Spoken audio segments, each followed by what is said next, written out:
ಇವತ್ತು ಬೆಳಗ್ಗೆ ತಿಂಡಿಗೆ ನಮ್ಮಮ್ಮ ರೊಟ್ಟಿ ಮಾಡಿಬಿಟ್ಟು ಅದ್ರ ಜೊತೆ ಹೀರೆಕಾಯಿ ಪಲ್ಯ ಮಾಡಿದ್ರು. ಹೀರೆಕಾಯಿ ತುಂಬಾ ಚೆನ್ನಾಗಿತ್ತು ಎಳೆದಾಗಿ. ಹಾಗೆ ಬೋಂಡ ಮಾಡ್ಕೊಳ್ಳೋಣ ಅಂತ ಹೇಳಿ ಇವತ್ತು ನೈಟ್ ಬೋಂಡ ಕೂಡ ಮಾಡಿದ್ವಿ. ಸೂಪರ್ ಟೇಸ್ಟ್ ಆಗಿತ್ತು.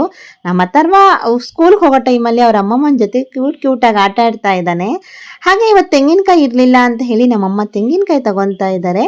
ಅದು ಬಲ್ದಿದೆಯಾ ಎಳೆದಿದೆಯೋ ಅಂತ ಹೇಳಿ ಟೆಸ್ಟ್ ಮಾಡಿ ನೋಡ್ತಾ ಇದ್ದಾರೆ ಒಡೆದ್ಬಿಟ್ಟು. ಹಾಗೆ ಸ್ಕೂಲಿಂದ ಬರ್ಬೇಕಾದ್ರೆ ಅಥರ್ವಂಗೆ ಇವತ್ತು ಹೊಸದಾಗಿ ಬುಕ್ಸು ಜಾಮಿಟ್ರಿ ಕೊಟ್ಟಿದ್ರಂತೆ, ನೋಡ್ತಾ ಇದ್ವಿ. ಇವತ್ತು ಊಟಕ್ಕೆ ಎಣ್ಗಾಯಿ ಸಾಂಬಾರ್ ಮಾಡಿದ್ರು, ಸೂಪರ್ ಟೇಸ್ಟ್ ಆಗಿತ್ತು. Hi guys, welcome back to Bindu YouTube channel. Hello guys, ಇವತ್ತು ನಮ್ಮನೆ ಬ್ಲಾಗಿಗೆ ನಿಮ್ಮೆಲ್ಲರಿಗೂ ಸ್ವಾಗತ. ಬನ್ನಿ ಇವತ್ತಿನ ಬ್ಲಾಗಲ್ಲಿ ಏನೇನು ಮಾಡಿದ್ದೀವಿ ಅಂತ ಹೇಳಿಬಿಟ್ಟು ಡೀಟೇಲ್ ಆಗಿ ತೋರಿಸ್ಕೊ ಬರ್ತೀನಿ. ಹಾಗೆ ಸಬ್ಸ್ಕ್ರೈಬ್ ಮಾಡ್ಕೊಂಡೆ ನಮ್ಮ ಚಾನಲ್ ಯಾರಾದರೂ ನೋಡ್ತಾ ಇದ್ರೆ ಪ್ಲೀಸ್ ಸಬ್ಸ್ಕ್ರೈಬ್ ಮಾಡ್ಕೊಳ್ಳಿ ಅಂತ ಹೇಳ್ತಾ ವಿಡಿಯೋನ ಸ್ಟಾರ್ಟ್ ಮಾಡೋಣ. ಇವತ್ತು ಬೆಳಗ್ಗೆನೆ ನಮ್ಮಮ್ಮ ಟಿಫಿನ್ ಮಾಡೋಕ್ಕೆ ರೆಡಿ ಮಾಡ್ಕೊತಾ ಇದ್ರು. ಏನು ಮಾಡ್ತಾ ಇದ್ದಾರೆ, ಹೀರೆಕಾಯಿ ಪಲ್ಯನ ರೆಡಿ ಮಾಡ್ಕೊತಾ ಇದ್ದಾರೆ. ಇವತ್ತು ನಮ್ಮಮ್ಮ ರೊಟ್ಟಿ ಮಾಡೋಣ ಅಂತ ಹೇಳಿ ಅನ್ಕೊಂಡಿದ್ರಂತೆ. ಹಾಗಾಗಿ ರೊಟ್ಟಿ ಜೊತೆಗೆ ಕಾಂಬಿನೇಷನ್ ಆಗಿ ಹೀರೆಕಾಯಿ ಪಲ್ಯ ಮಾಡ್ತಾ ಇದ್ದಾರೆ. ಇದನ್ನ ಎಣ್ಗಾಯಿ ಮಾಡಿದ್ರೆ ಇನ್ನೂ ಸೂಪರ್ ಟೇಸ್ಟ್ ಆಗಿರುತ್ತೆ. ಇವತ್ತು ಒಗ್ಗರಣೆ ಪಲ್ಯ ಮಾಡೋಣ ಅಂತ ಹೇಳಿ ಹೀರೆಕಾಯಿ ಎಲ್ಲ ಸಣ್ಣ ಸಣ್ಣದಾಗಿ ಕಟ್ ಮಾಡ್ಕೊತಾ ಇದ್ದಾರೆ. ಹಿಂದ್ಗಡೆ ನಮ್ಮ ಮನೆಯಲ್ಲಿ ತುಂಬಾ ಸೂಪರ್ ಆಗಿರೋ ಕ್ಯೂಟ್ ಆಗಿರೋ ಒಂದು ಹೂ ಬಿಟ್ಟಿತ್ತು. ಇದು ಈ ಗಿಡದಲ್ಲಿ ಫಸ್ಟ್ ಹೂವು, ಹಾಗೆ 2 ಹೂ ಬಿಟ್ಟಿತ್ತು. ಇದ್ರಲ್ಲೇನೆ ನೋಡ್ತಾ ಇದ್ದೆ, ತುಂಬಾ ಚೆನ್ನಾಗಿತ್ತು ಅಂತ ಹೇಳ್ಬಿಟ್ಟು ತೋರಿಸ್ತಾ ಇದ್ದೀನಿ. ಹಾಗೆ ನಮ್ಮಮ್ಮ ಇವತ್ತು ರೊಟ್ಟಿ ಮಾಡ್ತಾ ಇದ್ದಾರೆ. ರೊಟ್ಟಿ ಅಂದ್ರೆ ಏನೋ ಒಂಥರ ಚಂದ. ಆ ರೊಟ್ಟಿ ಇವರಲ್ಲೇ ಸುಮಾರು ಟೈಪಲ್ಲಿ ಇರುತ್ತೆ. ಅದರಲ್ಲೂ ನನಗೆ ಈ ಟೈಪಲ್ಲಿ ರೊಟ್ಟಿ ಮಾಡೋದು ತುಂಬಾನೇ ಇಷ್ಟ. ನಮ್ಮಮ್ಮ ತುಂಬಾ ಚೆನ್ನಾಗಿ ರೊಟ್ಟಿ ಮಾಡ್ತಾರೆ. ಈ ತರ ಕೈ ರೊಟ್ಟಿ ಮಾಡೋದು ತುಂಬಾ ಚೆನ್ನಾಗಿರುತ್ತೆ. ಹಾಗೆ ಟೇಸ್ಟ್ ಕೂಡ ಸೂಪರ್ ಆಗಿರುತ್ತೆ. ಇದ್ರ ಜೊತೆ ಎಣ್ಗಾಯಿ ಪಲ್ಯ ಆಗಿರ್ಬೋದು, ಇಲ್ಲ ಅಂದ್ರೆ ಹೀರೆಕಾಯಿ ಎಣ್ಗಾಯಿ, ಬದನೆಕಾಯಿ ಎಣ್ಗಾಯಿ ಎಲ್ಲ ಸೂಪರ್ ಆಗಿರುತ್ತೆ. ಹಾಗೆ ಇವತ್ತು ನಮ್ಮಮ್ಮ ಹೀರೆಕಾಯಿನ ಸಣ್ಣದಾಗಿ ಹೆಚ್ಚಿ ಒಗ್ಗರಣೆ ಮಾಡಿದ್ರು. ಇದು ಕೂಡ ಕಾಂಬಿನೇಷನ್ ಚೆನ್ನಾಗಿತ್ತು. ನಮ್ಮ ಅಥರ್ವ ಹೇಳೋದ್ರಲ್ಲೇ ಟಿಫಿನ್ ರೆಡಿ ಆಗಿತ್ತು. ಅವ್ನು ಯಾವಾಗಲೂ 8 ಗಂಟೆಗೆ ಎದ್ದು ಹೇಳ್ತಾನೆ. 8 ಗಂಟೆಗೆ ಎದ್ಮೇಲೆ ಅವನಿಗೆಲ್ಲ ರೆಡಿ ಮಾಡಿಬಿಟ್ಟು ಟಿಫಿನ್ ತಿನ್ನಿಸಿ ಅವ್ನ ಲಂಚ್ ಬಾಕ್ಸ್ ರೆಡಿ ಮಾಡಿಬಿಟ್ಟು ಅವನಿಗೆ ಸ್ಕೂಲ್ ವೆಹಿಕಲ್ಸ್ಗೋಸ್ಕರ ವೆಯ್ಟ್ ಮಾಡ್ತಾ ಇದ್ದೀವಿ. ಅವನ ಅಮ್ಮಮ್ಮನ ಜೊತೆ ಫುಲ್ ಆಟ ಆಡ್ತಾ ಇದ್ದಾನೆ ಕ್ಯೂಟ್ ಆಗಿ. ಹೀಗೆ ಅವನಿಗೆ ಯಾವಾಗಲೂ ಡೈಲಿ ಅವನಿಗೆ ವ್ಯಾನ್ ಹತ್ರ ಕಳಿಸ್ಬರೋದೇ ಅವ್ರ ಅಮ್ಮಮ್ಮ ಇಲ್ಲದೆ ಅವ್ನು ಮುಂದೆ ಹೋಗೋದೇ ಇಲ್ಲ. ವ್ಯಾನ್ಗೋಸ್ಕರ ಇಬ್ರು ಕಾಯ್ತಾ ನಿಂತ್ಕೊಂಡಿದ್ದಾರೆ. ಸ್ಕೂಲ್ಗೆ ಹೋಗೋಕ್ಕೆ ರೆಡಿ ಆಗಿದ್ದಾನೆ. ಇಲ್ಲಿಂದ ಹೋಗೋ ತನಕ ತುಂಬಾ ಚೆನ್ನಾಗೇ ಇರ್ತಾನೆ. ವ್ಯಾನ್ ಹತ್ತಬೇಕಾದ್ರೆ ಏನೋ ಒಂಥರ ಅಳು ಬಂದ್ಬಿಡುತ್ತೆ ಅವನಿಗೆ. ಅದರಲ್ಲಿ ಇವತ್ತು ತುಂಬಾ ಚೆನ್ನಾಗಿದ್ದಾನೆ. ಹೋಗ್ತಾನೆ ಏನ್ ಮಾಡ್ತಾನೋ ಗೊತ್ತಿಲ್ಲ. ವ್ಯಾನಲ್ಲಿ ಸ್ವಲ್ಪ ತಳ್ತಾನೆ, 5 ನಿಮಿಷಕ್ಕೆ ಸುಮ್ಮನಾಗ್ಬಿಡ್ತಾನೆ ಅಂತ ಹೇಳಿ ಹೇಳ್ತಾ ಇದ್ರು. ಹಾಗೆ ವೆಹಿಕಲ್ಸ್ ಬಂತು. ಆ ಥರ ಕೂಡ ಸ್ಕೂಲಿಗೆ ಹೋದ. ಅಡುಗೆಗೆ ತೆಂಗಿನಕಾಯಿ ಇರಲಿಲ್ಲ ಇವತ್ತು. ಹಾಗಾಗಿ ತೆಂಗಿನಕಾಯಿ ತಗೊಬನ್ನಿ ಅಂತ ಹೇಳಿದ್ವಿ. ಹಾಗಾಗಿ 2 ತೆಂಗಿನಕಾಯಿ ತಂದಿದ್ರು. ನೋಡಿ ಹೇಗಿದೆ ಅಂತ ಹೇಳಿ. ಇಷ್ಟು ಸಣ್ಣ ಇದೆ, ಅದಕ್ಕೆ 40 ರೂಪಾಯಿ ಒಂದು ಕಾಯಿ ಅಂತ ಹೇಳ್ತಾ ಇದ್ರು. ಹಾಗೆ ಇವತ್ತು ಸ್ವಲ್ಪ ನುಗ್ಗೆ ಸೊಪ್ಪನ್ನ ಒಗ್ಗರಣೆ ಹಾಕೋಣ ಅಂತ ಹೇಳ್ಬಿಟ್ಟು ನಮ್ಮಮ್ಮ ನುಗ್ಗೆ ಸೊಪ್ಪನ್ನ ತಂದ್ಕೊಟ್ಟಿದ್ರು. ಎಲ್ಲ ಬಿಡಿಸ್ಕೊಡು, ಸೋಸ್ಕೊಡು ಅಂತ ಹೇಳಿ ನಾನೆಲ್ಲ ಸೋಸ್ತಾ ಇದ್ದೆ. ಹಾಗೆ ನಮ್ಮ ಅಥರ್ವಂಗೆ ಸ್ನ್ಯಾಕ್ಸ್ ಏನಾದರೂ ಮಾಡೋಣ ಅಂತ ಹೇಳಿ ಅನ್ಕೊತಾ ಇದ್ವಿ. ತುಂಬಾ ದಿನದಿಂದ ಮಾಡೋಕ್ಕೆ ಆಗ್ತಾ ಇರಲಿಲ್ಲ. ಹಾಗಾಗಿ ಇವತ್ತು ಎಲ್ಲರೂ ತಿನ್ಬೋದು, ಜಾಸ್ತಿನೇ ಮಾಡ್ಕೊಂಡ್ರೆ ಅಂತ ಹೇಳಿ ಸ್ವಲ್ಪ ನೋಡೋಣ ಹೇಗೆ ಬರುತ್ತೆ ಟೇಸ್ಟ್ ಅಂತ ಹೇಳಿ ಇವತ್ತು ಚಕ್ಲಿ ಮಾಡಕ್ಕೆ ರೆಡಿ ಮಾಡ್ಕೊಂತಾ ಇದ್ದಾರೆ. ಒಂದೊಂದೇ ಐಟಮ್ಸ್ ನ ಹಾಕೊಂತಾ ಇದ್ದಾರೆ. ಇಲ್ಲಿ ಉದ್ದಿನ ಬೇಳೆ, ಕಡಲೆಕಾಳು, ಜೀರಿಗೆ, ಹಾಗೆ ಹುರ್ಗಡ್ಲೆ, ಅಕ್ಕಿ, ಧನಿಯಾ, ಹಾಗೆ ಸ್ವಲ್ಪ ಅವಲಕ್ಕಿ ಬರುತ್ತಲ್ವಾ, ದಪ್ಪ ಅವಲಕ್ಕಿ, ಇಷ್ಟನ್ನೆಲ್ಲ ಹುರ್ಕೊಂತಾರೆ. ಏನೇನು ಹುರ್ಕೊಂಡಿದ್ದಾರೆ ಅಂತ ನಾನೆಲ್ಲ ಒಂದೊಂದಾಗಿ ತೋರಿಸಿದ್ದೀನಿ. ಅದರಲ್ಲಿ ಕ್ವಾಂಟಿಟಿ ಮಾತ್ರ ರೈಸ್ ಮಾತ್ರ ಸ್ವಲ್ಪ ಜಾಸ್ತಿ ತಗೊಂಡಿರ್ತಾರೆ. ಇನ್ನೆಲ್ಲ ಸ್ವಲ್ಪ ಇಷ್ಟಿದೆ ನೋಡಿ. ಈ ಥರ ಎಲ್ಲ ಹುರಿದು ಸ್ವಲ್ಪ ಹುರಿದು ಇಟ್ಕೊಂಡಿದ್ದಾರೆ. ಇದು ಅವಲಕ್ಕಿನೂ ಅಕ್ಕಿನೂ ಒಂದೇ ಥರ ಕಾಣಿಸ್ತಾ ಇದೆ ಹುರಿಯೋದು. ಎಲ್ಲ ಸೇರಿ ಇಷ್ಟ ಆಗಿದೆ. ಅಕ್ಕಿ ಕ್ವಾಂಟಿಟಿ ಮಾತ್ರ ಸ್ವಲ್ಪ ಜಾಸ್ತಿ ತಗೊತಾರೆ. ಇದನ್ನೆಲ್ಲ ಒಂದು ಸ್ವಲ್ಪ ಮಿಲ್ಲಿಗೆ ಹಾಕ್ಸ್ಕೊಬಂದ್ಬಿಟ್ಟು, ಅದೇನಂತಾರೆ ಹಿಟ್ಟಿನ ಗಿರಣಿ ಹಾಕ್ಸ್ಕೊಬಂದ್ಬಿಟ್ಟು ಹಿಟ್ಟು ಮಾಡಿಸ್ಕೊಂಡು ಆಮೇಲೆ ಚಕ್ಲಿ ಮಾಡೋದು ಅಂತ ಇದ್ರು. ತೆಂಗಿನಕಾಯಿ ನೋಡಿ ಮತ್ತೆ ಇವತ್ತು ಮಾರೋಕೆ ತಗೊಬಂದಿದ್ರು. ಹಾಗಾಗಿ ತಗೊಂಡ್ ಬಿಡೋಣ, ಮತ್ತೆ ಏನಕ್ಕೆ ತಗೊಳೋದು, ಒಂದೇ ಸರಿ ತಗೊಂಡಿಟ್ಕೊಂಡ್ರೆ ಬೇಕಾದಾಗೆ ಸಿಪ್ಪೆ ಸುಲ್ಕೊಂಡು ತೆಂಗಿನಕಾಯಿ ತಗೋಬಹುದು ಅಂತ ಹೇಳಿ ನಮ್ಮಮ್ಮ ಈ ತರ ತೆಂಗಿನಕಾಯಿನೇ ತಗೊಂತಾ ಇದ್ದಾರೆ. ಇದು ಕೂಡ 40, 50, 60ಕ್ಕೆ ಮಾರ್ತೀವಿ ಅಂತ ಹೇಳಿ ಹೇಳ್ತಾ ಇದ್ರು. ಸಣ್ಣ ಸೈಜ್ ಇಂದ ಇದೆ, ಯಾವ ಸೈಜ್ ಬೇಕೋ ನೀವು ತಗೊಳ್ಳಿ ಅಂತ ಹೇಳ್ಬಿಟ್ಟು. ಹಂಗಾಗಿ ಇದು ಕಾಯಿ ಚೆನ್ನಾಗಿದೆಯೋ ಇಲ್ವೋ ಅಂತ ಹೇಳಿ ಚೆಕ್ ಮಾಡ್ತಾ ಇದ್ದಾರೆ. ಪರವಾಗಿಲ್ಲ, ದಪ್ಪ ಇತ್ತು. ಆದ್ರೆ ಎಲೆಕಾಯಿ ಹಸಿ ಕಾಯಿ ಆಗಿರೋದ್ರಿಂದ ಸ್ವಲ್ಪ ಎಳೆದಾಗಿತ್ತು ಅಂತ ಹೇಳಿ ಮಾತಾಡ್ತಾ ಇದ್ದಾರೆ. ಈಗಂತೂ ಕಾಯಿ ರೇಟ್ ತುಂಬಾ ಜಾಸ್ತಿ ಆಗ್ಬಿಟ್ಟಿದೆ. ಎಲ್ಲಿ ನೋಡಿದ್ರು ಕಾಯಿ ಸಿಗ್ತಾ ಇಲ್ಲ. ಏನು ಕಷ್ಟ ಆಗಿದೆಯೋ ಗೊತ್ತಿಲ್ಲ. ನಮ್ಮ ಕಡೆನೇ ಈ ತರ ಆಗಿದೆ ಅಂದ್ರೆ ಇನ್ನ ಸಿಟಿ ಕಡೆ ಎಲ್ಲ ಯಾವ ತರ ಇರುತ್ತೋ ಗೊತ್ತಿಲ್ಲ. ಹಳ್ಳಿ ಕಡೆ ಎಲ್ಲ ಇವಾಗ ಮಾರ್ಕೆಟ್ ಹಾಗೆ ಸಂತೆ ಎಲ್ಲ ಹೋಗ್ತಾರಲ್ವಾ, ಅಲ್ಲಿ ಯಾವಾಗ್ಲೂ ಸಿಗ್ತಾ ಇತ್ತು. ಇವಾಗ ಸಿಗ್ತಾನೆ ಇಲ್ಲ. ತುಂಬಾ ಅಂದ್ರೆ ತುಂಬಾ ಕಡಿಮೆ ಆಗ್ಬಿಟ್ಟಿದೆ. ಎಲ್ಲೆಲ್ಲಿ ಹೋದ್ರೂ ಸಿಗದೇ ಇಲ್ಲ.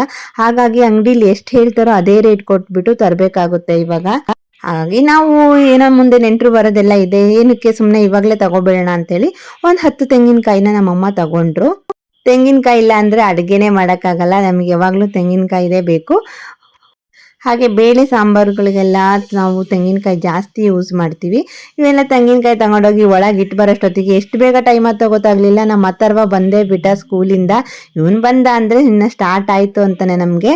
ಇವತ್ತು ಹೊಸದಾಗಿ ಬುಕ್ಸು ಜಾಮಿಟ್ರಿ ಬಾಕ್ಸ್ ಎಲ್ಲ ಕೊಟ್ಟಿದ್ರಂತೆ, ಹಾಗಾಗಿ ಬರ್ತಾನೆ ತೋರಿಸ್ತಾ ಇದ್ದಾನೆ. ಬಾಕ್ಸಲ್ಲಿ ನೋಡು ಮಮ್ಮಿ ಇವತ್ತು ಟಿಫಿನ್ ತಿಂದು ಖಾಲಿ ಮಾಡಿದ್ದೀನಿ, ಮಧ್ಯಾಹ್ನ ಲಂಚ್ ಬಾಕ್ಸ್ ನೋಡು ಅಂತ ಹೇಳಿಬಿಟ್ಟು ತೋರಿಸ್ತಾ ಇದ್ದಾನೆ. ಅವನಿಗೆ ಡೈಲಿ ಬಂದ ತಕ್ಷಣ ಈ ಥರ ಚೆಕ್ ಮಾಡಿಸ್ಕೊಳೋದೊಂದು ಅಭ್ಯಾಸ. ವಾಟರ್ ಬಾಟ್ಲು ಖಾಲಿ ಮಾಡಿದ್ದೀನಿ, ಬಾಕ್ಸ್ ಖಾಲಿ ಮಾಡಿದ್ದೀನಿ, ಸ್ನ್ಯಾಕ್ಸ್ ಖಾಲಿ ಮಾಡಿದ್ದೀನಿ ಅಂತ ಹೇಳ್ಬಿಟ್ಟು ಒಂದೊಂದಾಗಿ ತೋರಿಸಿ ಒಳಗಡೆ ಹೋಗೋದವನು. ಹಾಗೆ ಇವತ್ತು ಹೊಸದಾಗಿ ಬುಕ್ಸ್ ಬೇರೆ ಕೊಟ್ಟಿದ್ರಂತೆ, ಹಾಗಾಗಿ ಬುಕ್ಸ್ ಕೂಡ ನೋಡು ಮಮ್ಮಿ ಅಂತ ಹೇಳಿ ಹೇಳ್ತಾ ಇದ್ದ. ಎಲ್ಲದನ್ನು ಅಷ್ಟೇ ಹೋಮ್ವರ್ಕಿಂದ ಎಲ್ಲ ಹೇಳಿಬಿಟ್ಟು ಎಲ್ಲ ಇಲ್ಲೇ ಹೊರಗೆ ತೋರಿಸ್ಕೊಂಡೆ ಒಳಗೆ ಬರೋದವನು. ಹಾಗೆ ಸರಿ ನೋಡೋಣ ಅಂತ ಹೇಳಿ ನಾನು ಓಪನ್ ಮಾಡ್ತಾ ಇದ್ದೀನಿ. ಬ್ಯಾಗ್ ಕೂಡ ಸ್ಕೂಲಲ್ಲೇ ಕೊಟ್ಟಿರೋದು, ಹೊಸದಾಗಿ ಸ್ಕೂಲ್ ಅವರೇ ಬ್ಯಾಗನ್ನು ಕೂಡ ಕೊಟ್ಟು ಅದರೊಳಗಡೆ ಬುಕ್ಸ್ ಕೂಡ ಹಾಕಿದಾರಂತೆ. ಅದನ್ನ ಹೇಳ್ತಾ ಇದ್ದಾನೆ, ನೋಡೋಣ ಅಂತ ಹೇಳಿ ಬುಕ್ಸ್ ನೋಡಿದೆ. ಹಾಗೆ ಬುಕ್ಸಿಗೆ ಬೈಂಡ್ ಹಾಕ್ಸ್ಕೊಬರಕ್ಕೆ ಹೇಳಿದ್ರು ಅಂತ ಹೇಳಿ ಹೇಳ್ತಾ ಇದ್ರು. ಈಗಿನ ಪ್ರಿ-KG ಬುಕ್ಸ್ ನೋಡ್ತಾ ಇದ್ಬಿಟ್ರೆ ನಾವೇ ಇಷ್ಟು SSLC ತನಕ ಹೋದ್ರೂ ಈ ಥರ ಎಲ್ಲ ಓದಿರ್ಲಿಲ್ಲಲ್ಲಪ್ಪ ಅಂತ ಅನ್ಸುತ್ತೆ. ಅಷ್ಟೊಂದು ಬುಕ್ಸ್ ಕೊಟ್ಟಿದ್ದಾರೆ. ಇವನ್ ಪ್ರಿ-KGಗೆ 9 ಬುಕ್ಸ್ನ ಕೊಟ್ಟಿದ್ದಾರೆ. ಯಾವ ಥರ ಇದೆ ಅಂದರೆ ಅದರಲ್ಲಿ ಒಂದೇ ಒಂದು ಕನ್ನಡ ಬುಕ್ಸ್, ಇನ್ನು ಉಳಿದಿರೋದೆಲ್ಲ ಇಂಗ್ಲೀಷ್ ಇದೆ. ಬುಕ್ಸ್ಗಳೆಲ್ಲ ಚೆನ್ನಾಗೇ ಇದ್ದಾವೆ, ಆದರೆ ಹೇಗೆ ಹೇಳ್ಕೊಡ್ತಾರೆ, ಮಕ್ಕಳೆಲ್ಲ ಹೇಗೆ ಇಂಪ್ರೂವ್ ಆಗ್ತಾರೆ ಅಂತ ಹೇಳಿ ತಿಳ್ಕೊಬೇಕು. ಇವನು ಪ್ರಿ-KG ಆಗಿರೋದ್ರಿಂದ ಗೊತ್ತಿಲ್ಲ ಇನ್ನು ಎಷ್ಟರ ಮಟ್ಟಿಗೆ ಕಲಿತಾನೆ ಅಂತ ಹೇಳಿ. ಈಗ ಸ್ಟಾರ್ಟಿಂಗು ಬುಕ್ಸ್ ಕೊಟ್ಟಿದ್ದಾರೆ, ಹಾಗೆ ಜಾಮಿಟ್ರಿ ಬಾಕ್ಸ್ ಕೊಟ್ಟಿದ್ದಾರೆ ಅಂತ ಜಾಮಿಟ್ರಿ ಬಾಕ್ಸ್ ಕೂಡ ತೋರಿಸ್ತಾ ಇದ್ದಾನೆ. ನಮ್ಮಮ್ಮ ಅಲ್ಲಿ ಬುಕ್ಸ್ ಓಪನ್ ಮಾಡ್ತಾ ಇದ್ದಾರೆ. ಇವು ಎಲ್ಲವಕ್ಕೂ ಬೈಂಡ್ ಹಾಕಿ ಕಳಿಸ್ಕೊಡಿ ಅಂತ ಹೇಳಿ ಮನೆ ಕಳಿಸಿದ್ದಾರೆ. ಈಗ ಸ್ಕೂಲ್ ಸಣ್ಣ ಮಕ್ಕಳಾಗಿರೋದ್ರಿಂದ ಇವ್ರ ಮನೆ ತಗೊಂಡು ಹೋಗೋದು ಮತ್ತೆ ರಿಟರ್ನ್ ತಗೊಂಡು ಹೋಗೋದು ಮಾಡಿದ್ರೆ ಹಾಳು ಮಾಡ್ಕೊತಾರೆ ಅಂತ ಹೇಳಿ ಸ್ಕೂಲಲ್ಲೇ ಬುಕ್ಸ್ನ ಇಟ್ಕೊಬಿಡ್ತಾರೆ. ಇವತ್ತು ABCD ಬರ್ದಿದ್ದ ಆ ಥರ ಇವತ್ತು ಹೋಮ್ವರ್ಕು. ಹಾಗೆ ನಮ್ಮಮ್ಮ ಸಂಜೆ ಏನಾದರೂ ಸ್ನ್ಯಾಕ್ಸ್ ಮಾಡೋಣ ಅಂತ ಹೇಳಿಬಿಟ್ಟು ಅನ್ಕೊತಾ ಇದ್ರು. ತುಂಬ ದಿನ ಆಗಿತ್ತು ಬೋಂಡ ಮಾಡಿಲ್ಲ. ಹೀರೆಕಾಯಿ ಕೂಡ ತುಂಬ ಚೆನ್ನಾಗಿತ್ತು ಎಳೆದಾಗಿ, ಹಾಗಾಗಿ ಇವತ್ತು ಹೀರೆಕಾಯಿ ಬೋಂಡ ಮಾಡೋಣ ಅಂತ ಹೇಳಿ ಎಲ್ಲ ಖಾಲಿಯಾಗಿ ಹೆಚ್ಕೊತಾ ಇದ್ದಾರೆ. ಹೀರೆಕಾಯಿ ಕೂಡ ತುಂಬ ಚೆನ್ನಾಗಿದೆ, ಹಸಿದೆ ತಿನ್ಬಿಡೋಣ ಅನ್ನಷ್ಟು ಎಳೆದು ತುಂಬ ಚಂದ ಕಾಣಿಸ್ತಾ ಇದೆ. ಹೀರೆಕಾಯಿ ಬೋಂಡ ಕೂಡ ತುಂಬ ಚೆನ್ನಾಗಿ ಬರುತ್ತೆ ಟೇಸ್ಟು. ನಮಗೆ ಮೆಣಸಿನ್ಕಾಯಿ ಬೋಂಡಕ್ಕಿಂತ ಹೀರೆಕಾಯಿ ಬೋಂಡನೇ ತುಂಬ ಇಷ್ಟ ಆಗುತ್ತೆ. ಹೀರೆಕಾಯಿ ಅದರಲ್ಲಿ ಸುಮಾರು ಟೈಪ್ ಪಲ್ಯ ಮಾಡ್ತಾರೆ, ಸಾಂಬಾರು ಮಾಡ್ತಾರೆ, ಬಸ್ಸಾರು ಮಾಡ್ತಾರೆ. ಅದಿಷ್ಟರೊಳಗೂ ನನಗೆ ಕಂಪೇರ್ ಮಾಡಿದ್ರೆ ಬೋಂಡನೇ ಸೂಪರ್ ಅಂತಲೇ ಹೇಳ್ಬೋದು, ಅಷ್ಟು ಚೆನ್ನಾಗಿರುತ್ತೆ.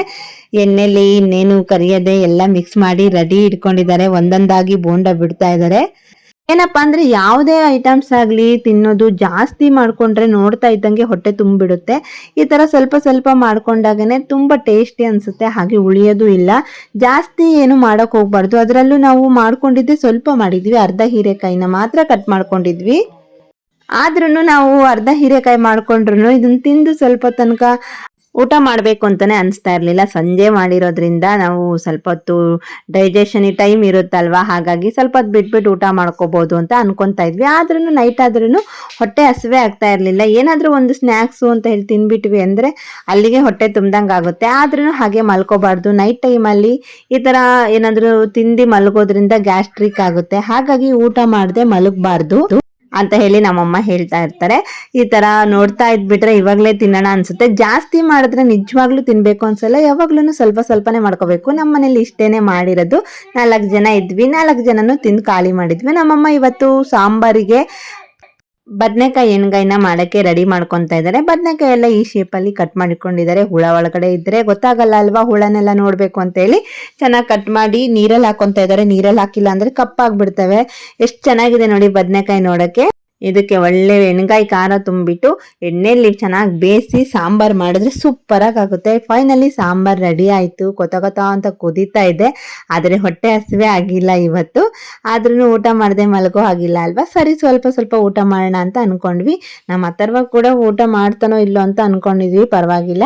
ಸ್ವಲ್ಪ ಗ್ಯಾಪ್ ಮಾಡ್ಕೊಂಡಿರೋದಕ್ಕೆ ಸ್ವಲ್ಪ ಊಟ ಮಾಡಿ ಮಲ್ಕೊಂಡ. ನಾವು ಕೂಡ ಊಟ ಮಾಡಿ ಹಾಗೆ ವಾಕ್ ಮಾಡಿ ಮಲ್ಕೊಳ್ಳೋಣ ಅಂತ ಹೇಳಿ ಹೊರಗಡೆ ಬಂದ್ವಿ. ಇದು ಡೈಲಿ ಮಾಡೋ ಕೆಲಸನೇ. ಡೈಲಿ ಊಟ ಆದ ತಕ್ಷಣ ನಮ್ಗೊಂದು ರೌಂಡು ವಾಕ್ ಆದ್ರೂ ಮಾಡಲೇಬೇಕು. ಹಾಗಾಗಿ ಹೊರಗೆಲ್ಲೂ ಹೋಗಲ್ಲ ವಾಕ್ ಮಾಡೋಕ್ಕೆ, ಮನೆಯಲ್ಲೇ ವಾಕ್ ಮಾಡಿಬಿಡ್ತೀವಿ. ಹಾಗೇನೆ ಇವತ್ತಿನ ಬ್ಲಾಗ್ ಹೀಗಿತ್ತು. ಇಷ್ಟ ಆಗಿದ್ರೆ ಲೈಕ್ ಮಾಡಿ, ಶೇರ್ ಮಾಡಿ, ಕಮೆಂಟ್ ಮಾಡಿ ಅಂತ ಹೇಳ್ತಾ ಇವತ್ತಿನ ಬ್ಲಾಗ್ನ ಮುಗಿಸ್ತಾ ಇದ್ದೀನಿ. Okay guys, bye, take care, sweet dreams, good night.